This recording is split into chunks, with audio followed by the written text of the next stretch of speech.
this kind of imagination is so specific that I think the description in a way, the lyrical description in a way, is a lot more accurate.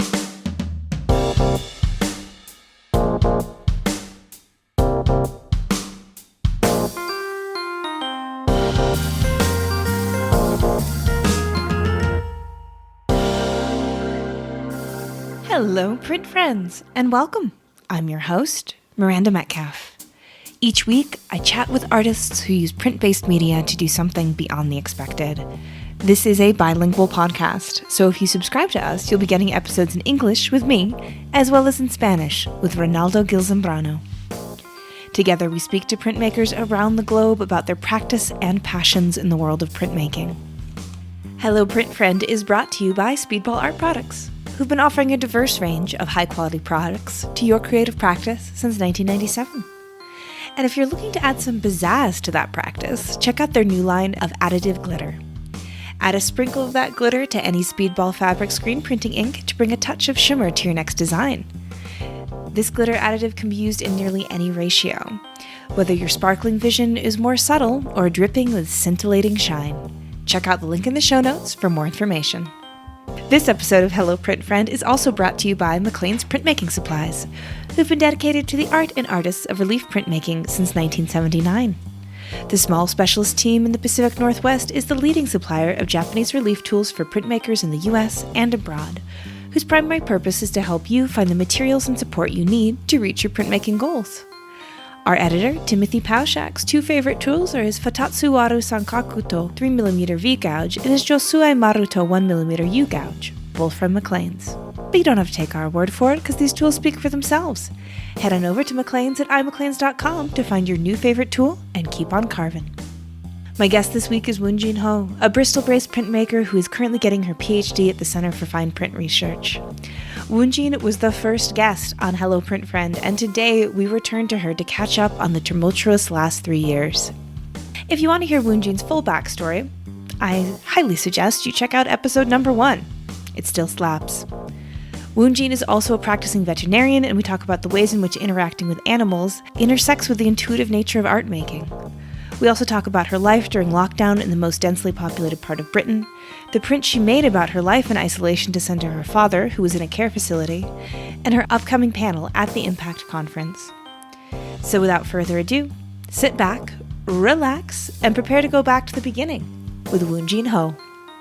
Hi Wuon-Gean, how's it going? I'm good, Miranda. How are you doing? I'm good. Are you surviving Storm Eunice okay? Yeah, the clouds are really running. They're kind of like rushing through the sky, but we've got blue sky now, so it's quite beautiful. I feel like that is a very heavy-handed metaphor. No, I mean, it was actually relatively quiet here because I'm in the middle of London, but I think on the coast a lot of trees have fallen over, and it's been quite a wild day with ferocious winds, but no rain, so it's kind of like a virtual sort of storm. Mm-hmm. Yeah, like a storm simulation. Yeah. Yeah, exactly. Totally. Well, I'm really, really delighted to have you back on because you were my first brave, intrepid podcast guest of all time, approximately, 3.6 million years ago. And when I was in a basement in a house in Sydney, just trying to make all of this work. And now I think you might end up being like the 150th guest or something. I'm not sure how all the numbers will work out, but it'll be right around there. And it's just really wonderful to connect again and share some of our story of what's happened in the last years. So thank you for being willing to come on and talk again. Thank you, Miranda. I mean, your podcast is just amazing. Just because of your warmth and your curiosity. And you've introduced me to loads of artists I've not heard of before, whose work I really admire. And it's really opened up this kind of intimate conversation on so many levels. So I really love the way that you champion printmakers and you're still going strong and you're going faster and faster and faster. Every week you're releasing an episode now. I know. Yeah. It's We going from strength to strength. It's really, yeah, we started doing weekly in the pandemic, and then I think I got addicted to the challenge, Wow. to the thrill, Wow. of weekly podcasting. Amazing. Yeah, Yeah. Thank yeah. you for having me back. Yeah.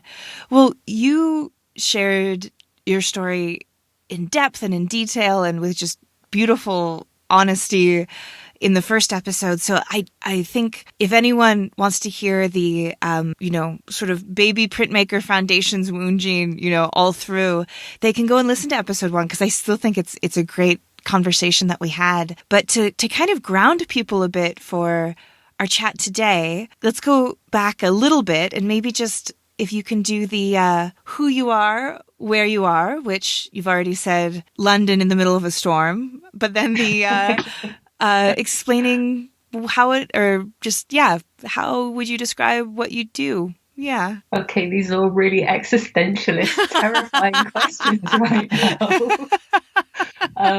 My name's Wuon-Gean, and I was, I'm really shy now. It's so weird. I don't know what to say. My name's Wuon-Gean, and I met you like how many years ago? Like 15 years ago in Seattle. Mm-hmm. But I was born in England, in Oxford, and I'm now in London, working from my living room, as has become the norm for most people during the pandemic. And I work as a research associate for the Centre for Print Research in the University of West of England in Bristol. And I'm doing a PhD on printmaking. And I'm also a printmaker. So it's a triple print combination. 2 of them really research-based, and one of them is from the heart, making from the heart. Yeah, absolutely.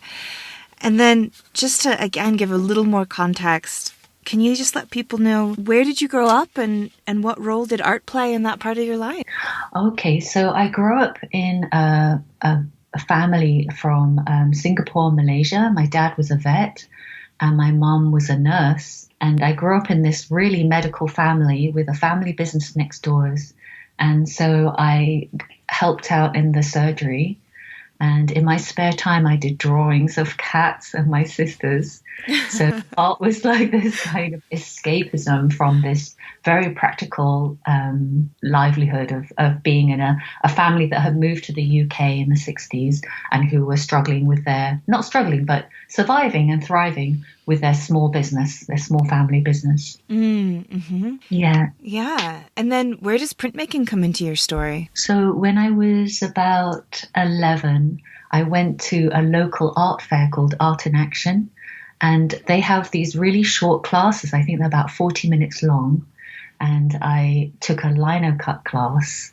And I remember the joy and the thrill of carving a block and getting confused. I wasn't sure which way was which, carving almost everything away, and then making this print. And the reveal of the print, I still remember like peeling the paper back and seeing my picture of a cat on a roof and being absolutely overwhelmed and thrilled that this was something that could happen with just, some very basic tools, and that it could happen at home.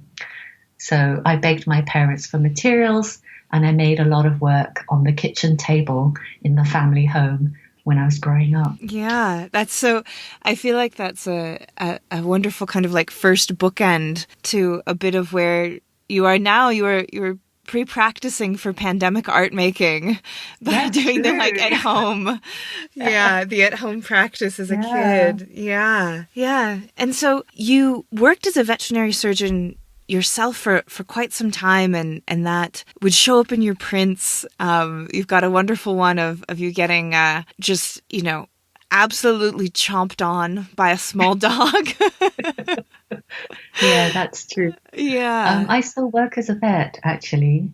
I work in a local practice on a Monday night and on a Saturday afternoon. And it's a really kind of grounded job where you can, like, everything you do is practical and you can be kind to people, and you are in this incredible position of being invited into somebody's family and, dealing with their sweet family member, which I think is a very unusual position to have in a professional context. I don't know if there are many other jobs that have that kind of ability to cross that bridge of formality and enter into somebody's life. So I do that job still with a really lovely practice called Poplar Vets around the corner, 6 minutes walk from my house, with a really lovely group of people. So I do still work a little bit. Yeah. I mean, I can only imagine that it really has, as you say, like that complete grounding effect because, as artistically minded people, I know we can be prone to the existential and, the why and the how and, all of that kind of thing. And I'm sure that, working with life and death and birth and sickness and, the arc of a little creature's life, I mean, that's really must bring it home, probably quite often, I would imagine. Yeah. There's so much tenderness and care, and also this amazing ability for us to connect telepathically or kind of, Oh, yeah. You know what I mean, don't you? I It's kind do. of like the conversation about connecting through aura or about being on the same wavelength as, which is another conversation that we have beyond words and beyond body language. Maybe it's smell, maybe it's magnetic impulses, maybe it's our microbiomes talking to each other. But there's this kind of like other communication that's very real, and I really like that. I really enjoy it. Yeah. And I think that growing to trust that form of communication is a way of trusting your intuition, which I think is really important for the act of making as well. Because at least for me, like I can't think through it. I need to be able to get into the knowing space, into the body. And I've never had it pointed out before, but I do really understand the ways in which that crosses over with animal companionship. Because as you know, I'm very animal centric in my. You adore your dogs, don't you? I do so much. so much. And I have this ability, I don't know, it sounds like I think I have a psychic power or something, but I can tell from the way my dogs smell if they need something. Like I will be sitting working or driving and I can tell there's a shift in the scent in the car and I'll know that they need a bathroom break. Like I'll know that like they need out. And it's that. Wow, that's great. I call it like the need smell. I'll be like, they're giving off and they need something. They have the need smell. But it's and you could think I'm crazy for that, but like I'm always right. And I think trusting that knowing that exists outside of the intellectual, the analytical, the structured, the human, like last formation ape brain part of ourself is so important, as I said, to the creative process and to trusting the journey that you need to be on, to have an outcome. Yeah. I like that parallel you're drawing between the non-verbal kind of different way of being and the way we are with animals. I think you're right. It is displaced. It's kind of like one step to the side and maybe turning off the rational brain a little bit and maybe trusting something else, whether it be smell or sound or mood or, I don't know, something, becoming receptive to something else is perhaps an important point. But this place is quite a vulnerable place too, isn't it? Yeah. It's like a secretive inside place. So I think it can be, potentially a dangerous thing to do. Yeah. Like if you're not, it was the way I described it. If you're not right with yourself and your God, like it can really be destabilizing.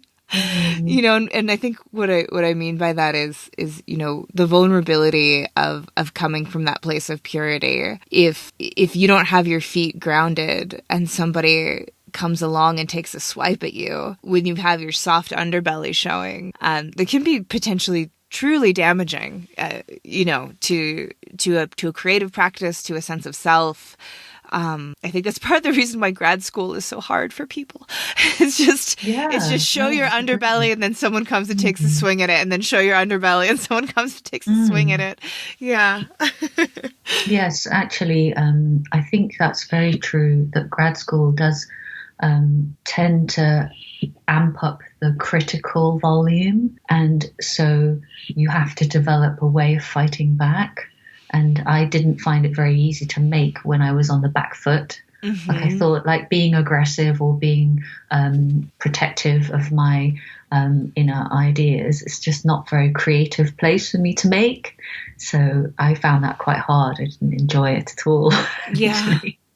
Yeah. But yeah, I guess it's a learning experience, but it wasn't a productive experience from my point of view. Yeah. Absolutely. Yeah. And it is vastly variable. I think people's graduate school experiences, but more often than not, people talk about it to me as a destabilizing time, which is not to say that all destabilization is inherently negative.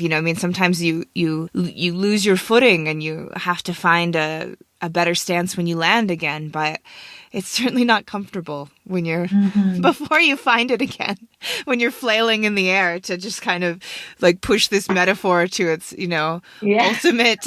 ultimate conclusion there. When you're doing your triple somersault backflip. Yes, exactly. You're not sure you're going to land. Yeah. Yeah. Well, and I think maybe, and maybe I'm wrong, but, your work is very autobiographical. You write and on your blog, where you're very open and you write really beautifully. And then also, in your prints, they tell the story of you and your experience and your family and, your mother and father and their illnesses, and their experiences as, older people, and your experience as a daughter and your experience in lockdown. Do you think does that feel maybe more vulnerable, sort of doing like the visual storytelling from the eye than, maybe other forms that you've done that have maybe at least one degree of separation between your lived experience? Are you asking about the prints I made over the pandemic, the COVID Tales series? Yeah. Yeah. So shall I tell you about the whole series? Because it started about, 2016. So it started about 6 years ago. Uh-huh. The whole series started because about 7.5 years ago, my dad tripped and broke his neck and ended up in a care home. And I don't know if I told you about that in the first episode, but he was in this care home and we'd go and visit once a week and talk about the outside world and ask him how he was. And all he'd done was read or practice his singing or, watch some television. And it was a very narrow, confining life, not really filled with much optimism. And it was difficult to talk about journeys or travel or swimming or things that he would have loved to do. Yeah. So I thought, well, maybe I'll make some images that the question for me was, can I make an image that is funny, that will keep the conversation going when I'm gone? So can I tell stories that will entertain him or that will provoke reflection and maybe appeal to his very absurd sense of humor? Mm-hmm. So I started this series, which I just called as a placeholder, like the Little Lino Cut series, a diary series. And I soon realized that just doing pictures of the everyday life in London as a non-white female was already pretty absurd. Uh-huh. So, like going swimming and being in the changing room and everybody would be on their cell phone even while they were dripping wet. And I'd make a picture of that, or I would tell him about how, I nearly lost a hand to a poodle, uh-huh. which is the print that you talked about earlier. Or I'd talk about what it's like to be in Whitechapel with the trash, the rubbish, but basically trash flying through the air. and thinking that this was a really beautiful urban experience. So I kind of like make pictures of things that I came across on a day-to-day basis. And then when I zoomed out, I realized that they were pictures that did have a wider function, that they were actually a picture of something that wasn't commonly made, because they were everyday coincidental experiences in female spaces, like the changing room of the dress shop where none of the dresses fit you and you feel really fat. Like that's not a picture that actually makes it to the mainstream media very often, or a picture of being the only girl in an all-boys sauna in Soho. So these pictures just became like observations of life, and they were intended to make my dad laugh.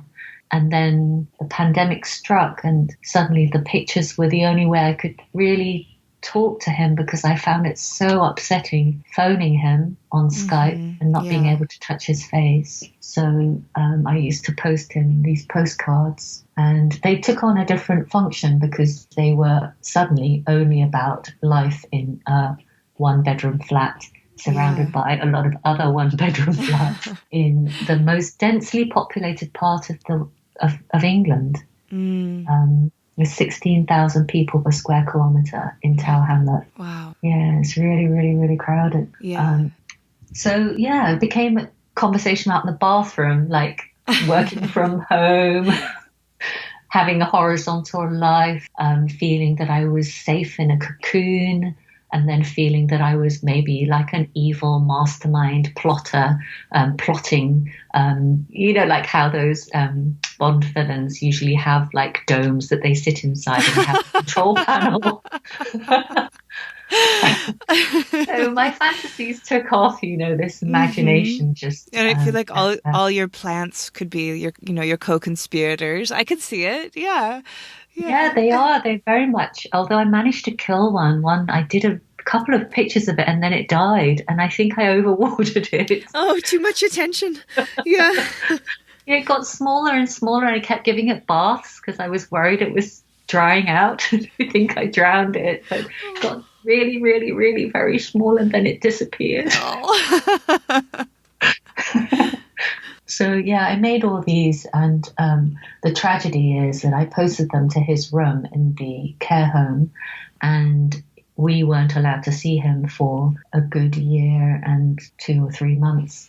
And then he got quite sick and they allowed us in. And he died a couple of weeks after. And in the cupboard, there were all my postcards just filed in a cupboard. And so none of them actually did make it up onto the walls. So, my conversations were too painful, and maybe he didn't want to look at them. Maybe he didn't have use of his hands, so he needed a carer to read the postcard to him and then put it on the wall. And if there was nobody there because they were too busy, I think they would have just put it in the cupboard and it would have been forgotten. So the conversation was a one-way conversation from the very beginning. Yeah. But, the last year of postcards didn't really, they were just shouting into the void, really. So, were you ever in a position to ask any of his caregivers about it? I mean, I'm sure, with everything healthcare workers have been through in this pandemic, I could see hesitating to do that. But was there anyone there who you felt comfortable having that conversation with?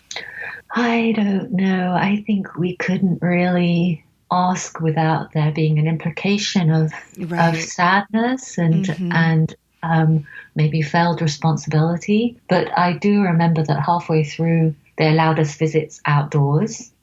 So we would sit like 3 meters apart and shout at each other in a very hot garden.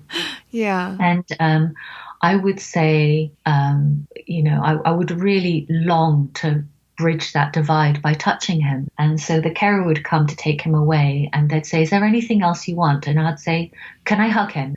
And they'd say, "Okay, Mr. Ho, I'm going to hug you." And I would say, "No, I don't want you to hug my dad. I want to hug my dad." And they would say, "I'm sorry, it's not permitted for you to hug your father, but I can hug him for you." Oh. And the look of, my heart still breaks when I think about it, but the look on his face to have this very keen, sweet, enthusiastic, eager carer give him what she thought was a daughterly hug on command, as if a robot, from the real daughter who's in the same airspace but at a safe distance. It was just one of the most absurd and cruel moments of the pandemic for me, is this kind of horrible sense of safety and security that translated to very heartbreaking moments. Really, really sad. Yeah, definitely. Like, I'm getting really emotional hearing you talk about it, and I'm sure that's I can't imagine what it would be like to see it and experience it, and the distance and the closeness at the same time. I think ironically often can be more difficult than just distance. Yeah. And everybody meant well. That's the whole thing. The whole of these, everybody's altered behavior has been in general for the common good, and in general for safety and security. And maybe people have just taken it too far, but they meant really well. So it's very hard to, the whole thing. I dropped books off for him to read, and they would go missing because they wanted to disinfect them. Right. He wanted to make sure that I wasn't like sending in COVID bombs. So, things like that. But they were very, very wonderful, warm staff who he'd known for years. Mm-hmm. So I think in terms of most people's experience, he had relatively a lovely group of people who looked after him. They just weren't us, so we couldn't enter. Mm-hmm. Yeah. And it seems like an example of what I've heard a lot kind of through the course of the pandemic, where I don't know how to put it, but it's something about how the risk benefit is taken out of an individual's hand. So they're not letting your father, a grown-ass, accomplished man, make that decision for himself.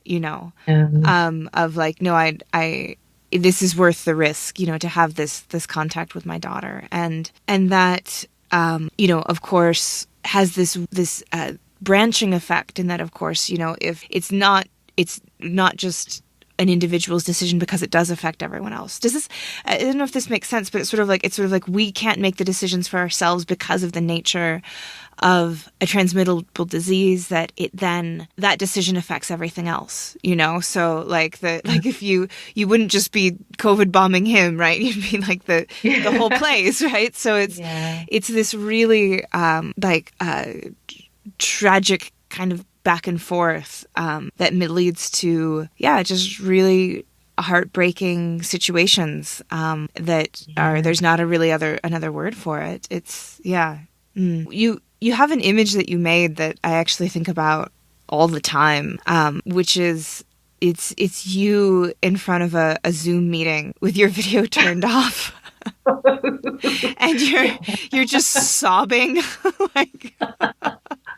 and I when I think about any one image for me that sums up this experience, it's that one. And because there's just so much in there about, obviously the digital world that we fell into, and then the trying to save face of not wanting to, worry your colleagues on your Zoom meeting, but just really needing to have a cry.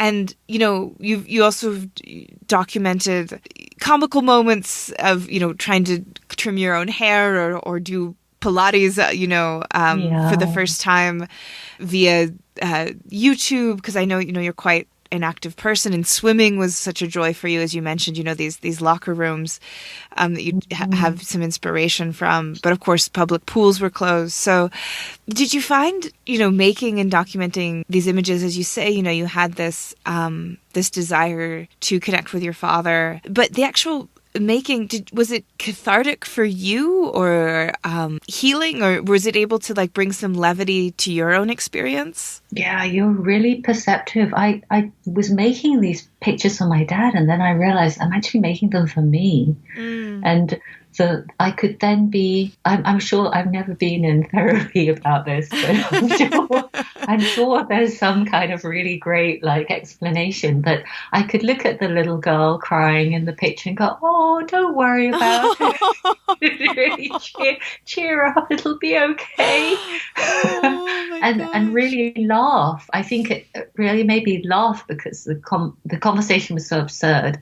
I was basically working with a new group of people who the Centre for Print Research had just received like millions of pounds, and so there were 47 people in the staff. There used to be like 5 or 6. Oh my There were all gosh. these new members of staff, and then we were all working remotely, and most people had houses and gardens, and most people were in a relationship, and and I found myself not really, there are a lot of very sunny, wonderful people who would just say they'd learned a new way of making donuts, or their garden was looking amazing, or that their pets were very happy because of all the attention. Yeah. I was like staring out my window, going a little bit crazy, feeling like I hadn't exercised my voice in a few days, Yeah. and thinking, I can't spoil their joy, but I'm not feeling the same level of elation. Why? And I look back now and realize, well, it's actually probably more normal for me to be feeling hemmed in and crazy than joyful. And maybe their kind of optimism was also a front, which is hard to feel. You don't know what's real on the screen, so maybe we were all acting together, but my acting style was particularly poor, so I sit there looking really miserable and then just hide from view because I thought, I can't bear it anymore. I can't bear that nobody can tell that I'm really upset.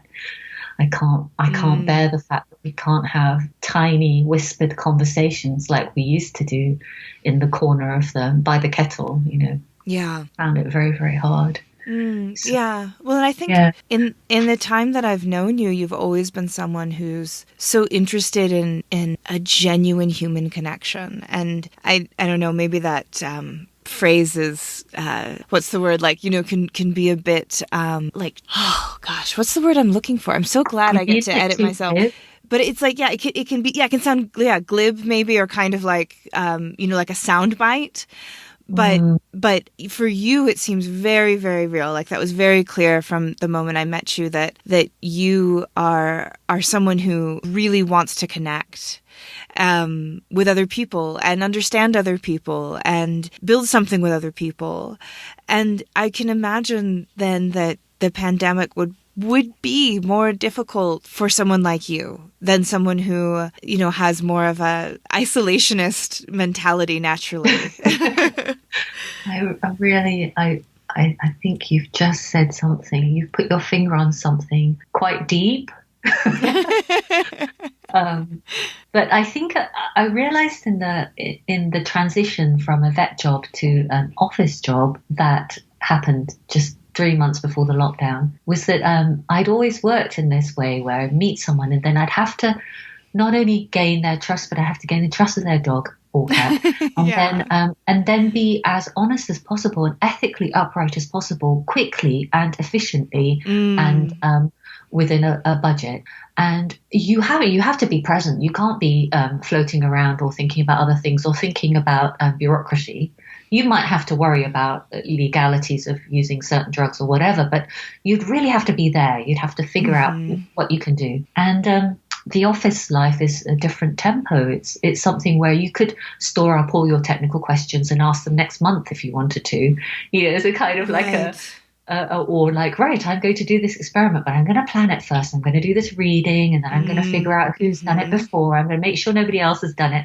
So it's a kind of very different approach to making anything, which doesn't actually rely as much on that immediate heart-opening connection, and maybe more on the rational and the intellectual and this kind of methodical ground covering, like tilling the soil, or maybe a lot more time on your own with your thoughts, because if you gave your thoughts away, perhaps somebody else would steal them.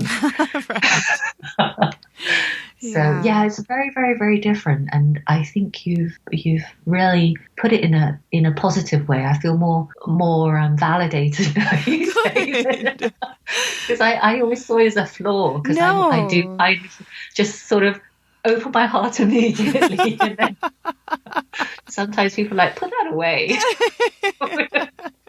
I don't know if you're sad or happy. Who cares? Oh my gosh. No, I farthest thing from a flaw, truly. Like I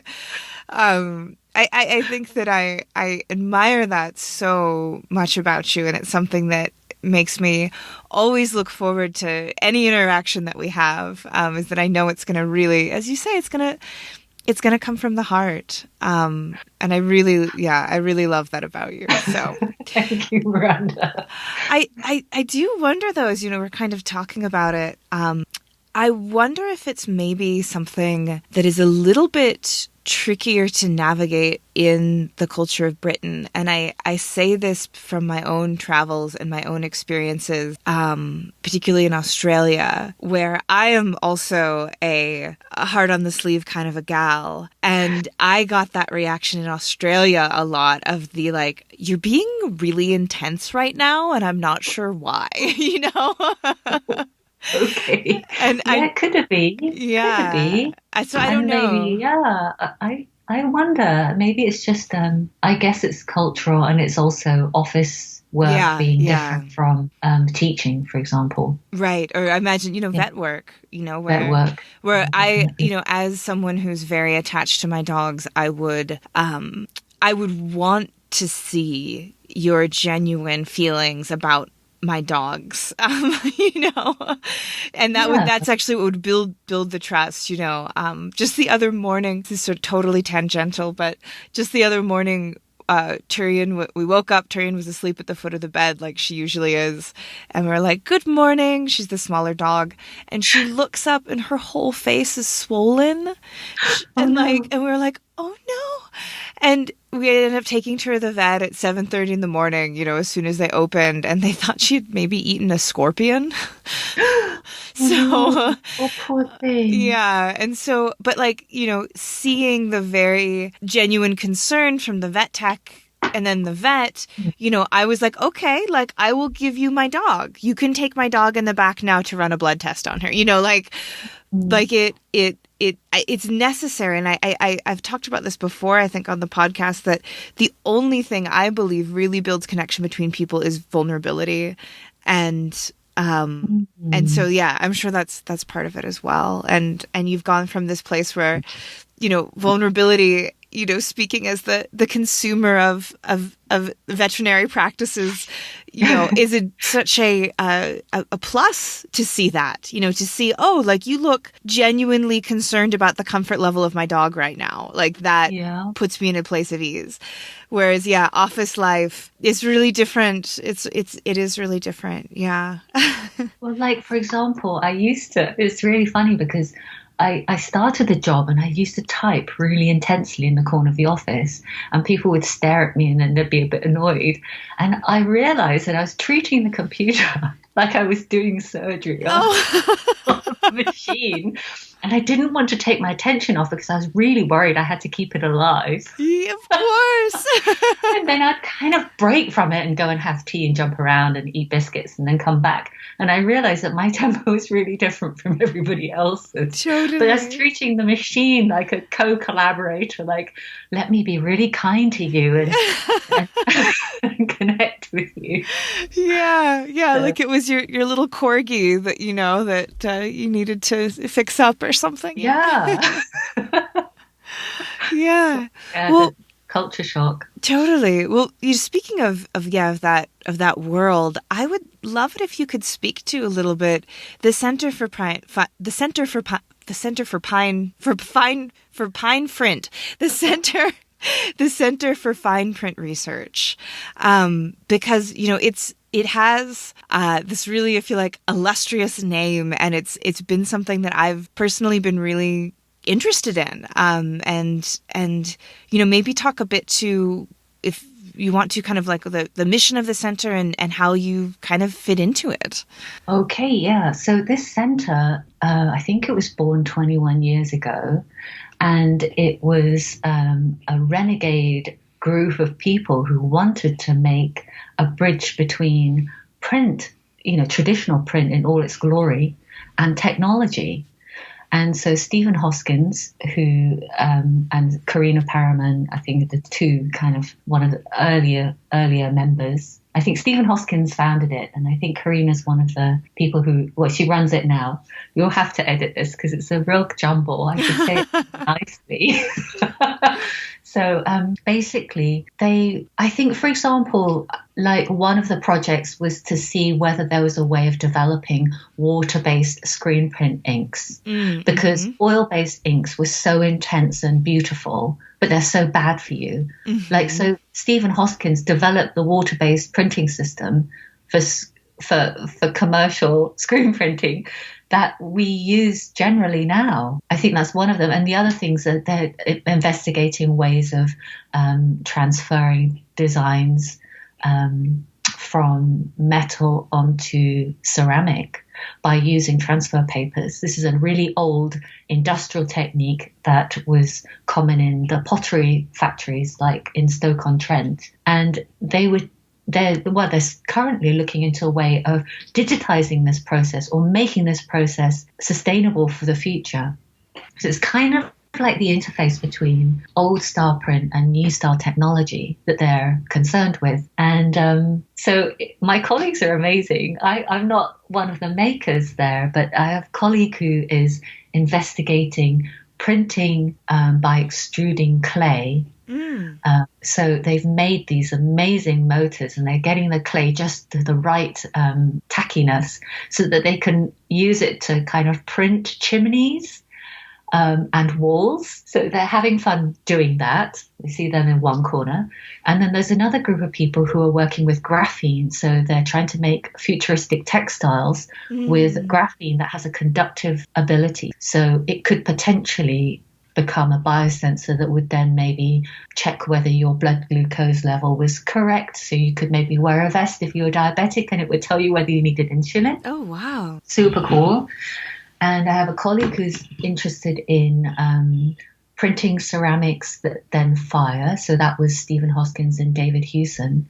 And they made these really beautiful things which have a very kind of powdery quality to them. So they're ceramic objects that you can print and then fire. And some of them will glaze themselves. It's like magical. And a colleague who's making a painting robot, Fabio Danamo, he's like, it's really funny because he's got this robot and it will paint a line and then it will turn upside down and take a picture of the line that it's drawn and decide whether it drew a good line or not. Oh my gosh. Unbelievable. We're going to be replaced. Yeah.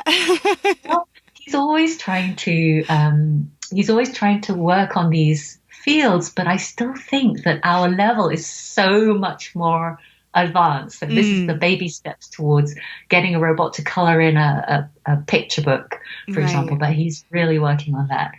And another colleague is making a fake abdomen so that surgeons can use it for doing gallbladder surgery. So she's printing abdominal parts, which is also completely mad. It's Maureen Shao, she's doing a PhD, and it's just, this kind of like magical use of print. So print for futuristic ideas. That's so many different things going on, from robots to surgery. That's so interesting. Reflective inks, there's a group of people, they're trying to revive old print technologies. Like, have you ever heard of Woodbury type? I don't think so. It was really popular, and it was a way of making a photographic reproduction of something by using a plate to put colored gelatin onto paper.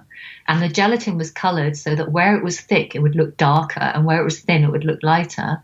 And you got these incredible, basically sculptural objects that looked two-dimensional, photographic. Yeah. And they're kind of trying to revive this technique, and they're trying to print in color with it as well. So it's completely bonkers and it's completely amazing. So yeah, there's that group. Anyway, there are a lot of people who are really cool and they're making things. And I am doing a magazine. So I just work with words all day. People send in their articles and I send them out for peer review.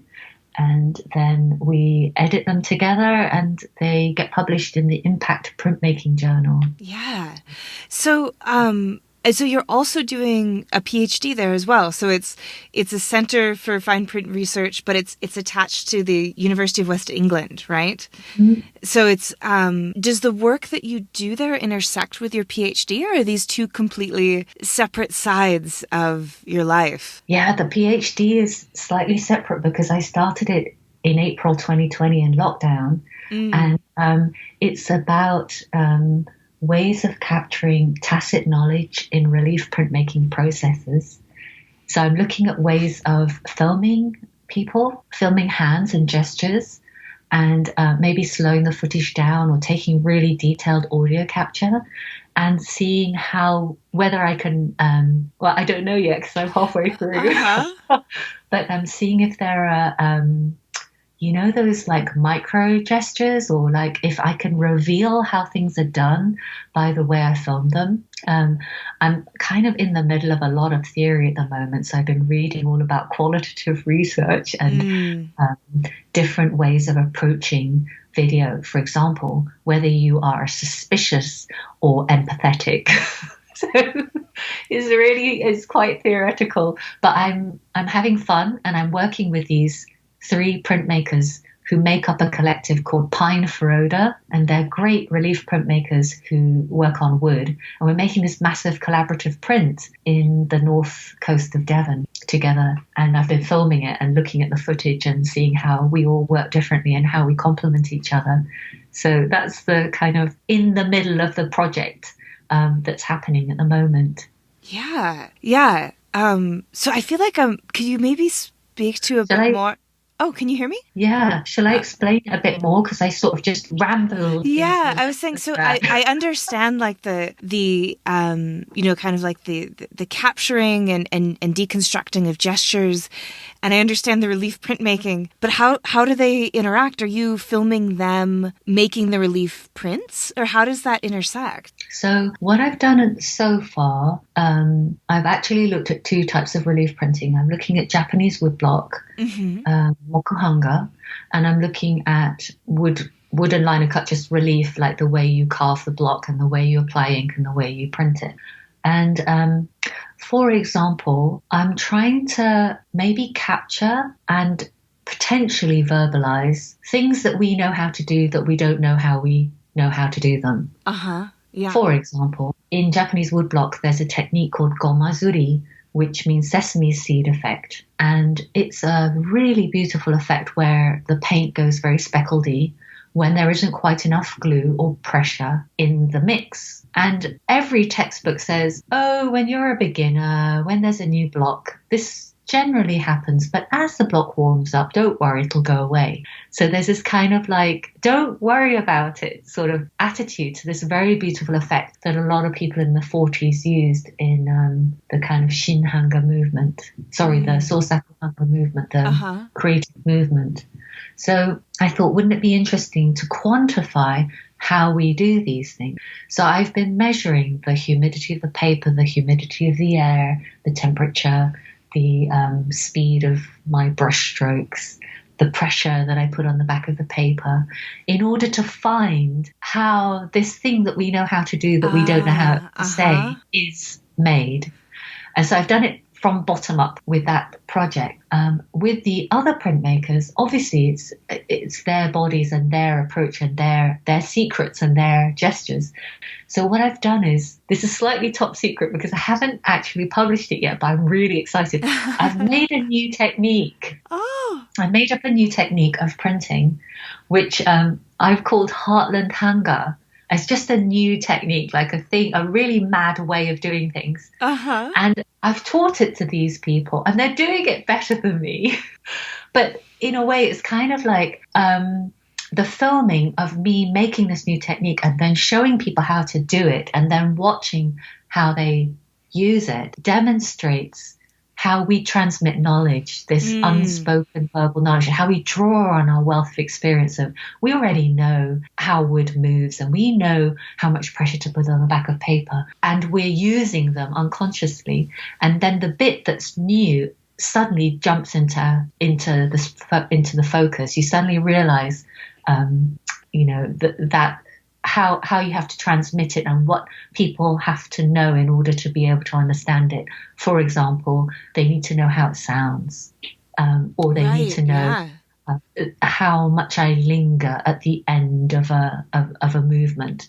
And when they copy that, they will then successfully surpass what I showed them how to do. So it's kind of like an experiment, but they're really up for it and they're really good. And they, honestly, I've made this technique up and they're way better than me at it.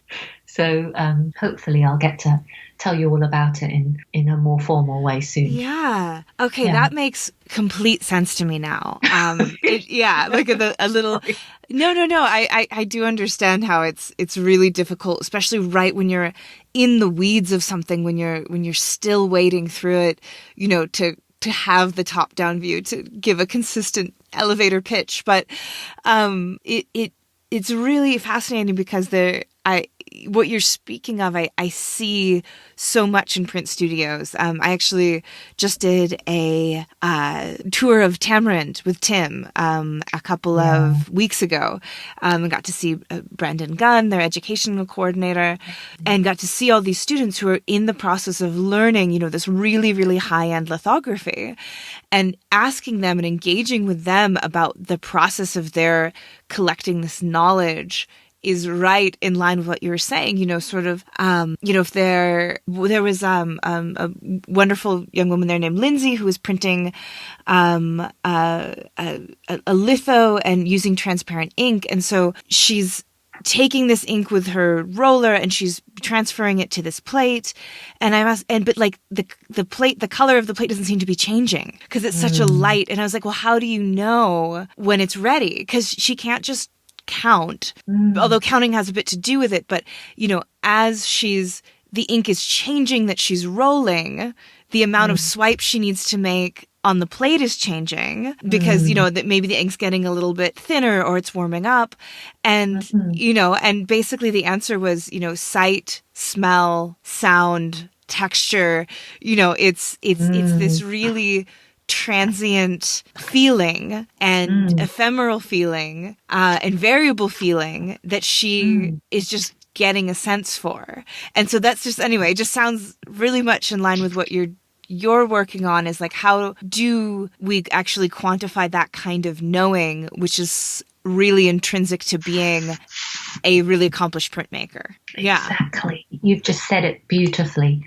And it's called endangered material practice. Ooh. It has a real word for it. Maybe it isn't endangered because so many people are learning, but because it's not written or formally transmitted necessarily in explicit terms, sometimes techniques just disappear. People don't know how they were done. Right. When, Stradivarius died, like nobody knows how he made his varnish. Yeah. So there are all these conversations about these very beautiful habits which have a basis in specific material outcomes. And I always laugh because I think everybody I've seen from Tamarind puts one hand behind their back when they're printing. They tuck a hand away. I don't know if they're still doing it or if it's just the 4 or 5 people that I've met. They kind of tuck it behind their back and lean forward like a very fancy butler. The Tamarind tuck. Yeah. I think so, yeah. Well, which is probably to stop you from waving your other hand around and bringing dust onto your plate or like crashing into something. I don't know. But I really love seeing that. I think, they've probably been to Tamarind if they do that. That's so interesting. Yeah.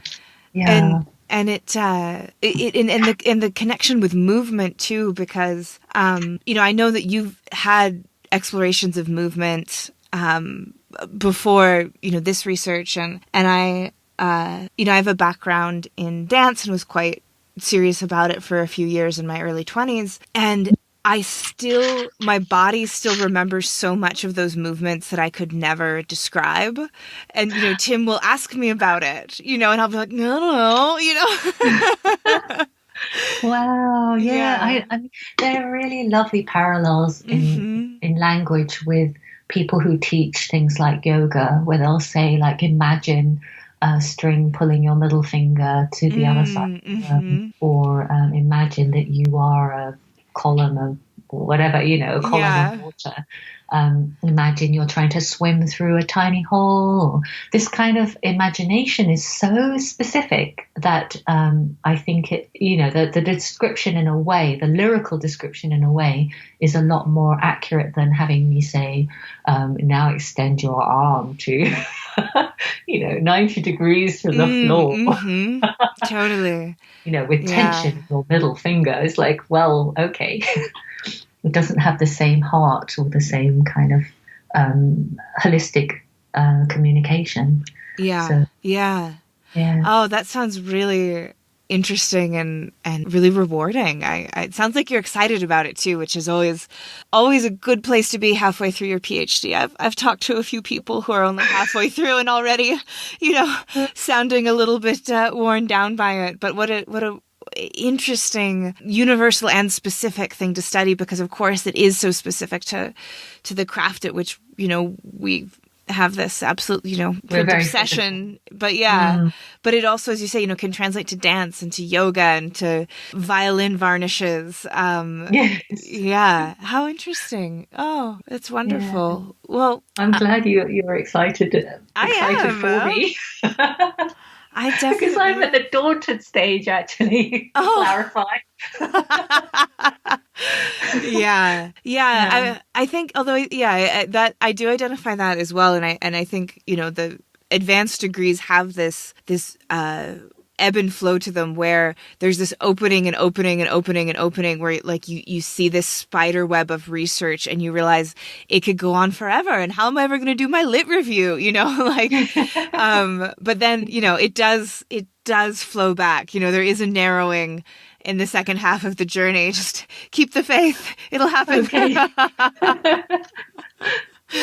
Yeah. Oh, thank you. Yeah.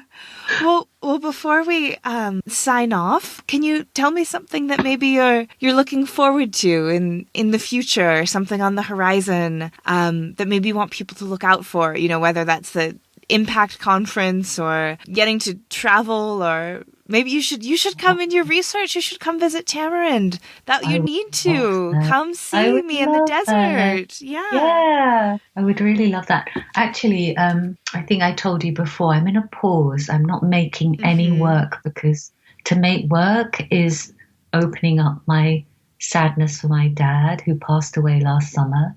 So I'm not making anything at the moment, but I have just attended a really wonderful conference on mokuhanga in Nara, and I've cooked up a panel and a portfolio for the Impact conference in September, and I invite people to submit to the panel and the portfolio. It's called Meet Me at the Edge of Infinity. And it's about how we use color blends and gradients. In Japanese woodblock, it's bokashi, is the idea of very dark area fading to a very pale area, and often used to kind of denote dusk, or the kind of interior by candlelight. It kind of pushes the viewer to look at certain areas and pushes them to look away from other areas.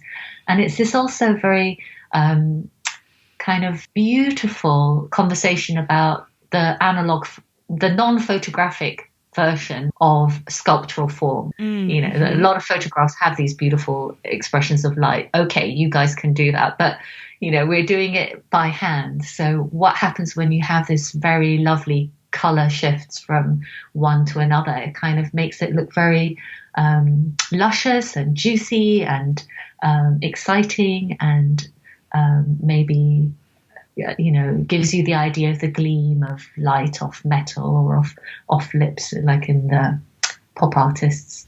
So I want people to think about it, about the kind of non-binary color, as it were. Actually, we've been looking at the screen. So we have this kind of non-binary world that we live in now. We're not in fully in human form, but we're not fully in digital form either. So it's quite a kind of psychological, metaphorical, and tactile, physical theme that I would like to explore. And the Impact Printmaking Conference is a print conference run from my university in Bristol. But this year we'll do it online as well as in person. And it's a little bit like SGCI. I think it was inspired by SGCI. We have about 600 delegates normally, and a massive festival of exhibitions and talks and demonstrations and everything to do with print will descend on Bristol throughout the summer and culminate in this conference at the end of September. So please come if you want. Yeah. And so for people to submit, what would be the deadline for that to be involved in what you're doing? Good point. I can't remember. I think it's something like maybe the 14th of March. Okay. I think it might have been the 4th of March, but I think I've changed it to the 14th. But in reality, I think it's something that I would like to extend into book format later. Yeah. So I think even if you didn't submit to this panel, I would love to make an exploration into gradients and blends on all levels and make something a little bit bigger. So this could be the beginning of a conversation that I'm fascinated about, that maybe we haven't explored print from that sort of lens before. But it's so inky. It's so resolutely about the printed object that I think we should focus on it a little bit. Wonderful. And how can people find you and get in touch with you and maybe think about inky gradients together? You can find me on Instagram, and my tag is Wuon-Gean, Wuongean. And I often tag everything Diary of a Printmaker, #Diary of a Printmaker, although I'm sure other people are using that too.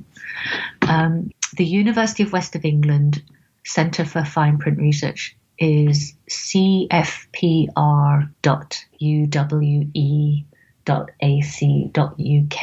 So that's the centre, and you'll see all the links to everybody and more of all the crazy projects that are going on there. And I would love to meet you all at Impact 12. So you could just Google Impact 12 Printmaking Conference, and perhaps it will come up on your search, and you can see all the calls for participation and take part and come along. Wonderful, because you said it'll be online, but the in-person part of it will be in Bristol, yeah? Yeah, from 21st to 25th of September, if no new variants appear. Okay. So let's keep our fingers crossed. Yes, absolutely. Well, thank you so much for talking with me again. I always come away from our conversations just feeling inspired and just very grateful to have you as a friend and colleague. So thank you. Thank you, Miranda. It's so nice to talk to you. It's lovely to hear your gorgeous voice. I'm really, really, really happy for you. I'm so happy you've got exciting new job and that you've moved back to the US and that everything seems to be going very well. And I hope to see you soon. If you like today's episode, we have a Patreon where you can help us keep the lights on and get bonus content, like Shop Talk Shorts with our editor, Timothy Pauschak, who digs deep on materials, processes, and techniques with our guests. Also, if you listen this far, you might be that special kind of print friend who will leave us a review on Apple Podcasts. It would mean the world to us if you did, and it does make a difference. And that's our show for this week. Join me again next week when my guest will be Paula Pashenko, director of Tandem Press at the University of Wisconsin in Madison. We talk about the founding of this iconic institution. What is it about Tandem that brings such big-name artists to come and collaborate? What's it like to have David Lynch come and knock on your office door? And of course, the exciting upcoming SGCI conference hosted by University of Wisconsin. You won't want to miss it. This episode, like all episodes, was written and produced by me, Miranda Metcalf, with editing by Timothy Pauschak and music by Joshua Weber. I'll see you next week.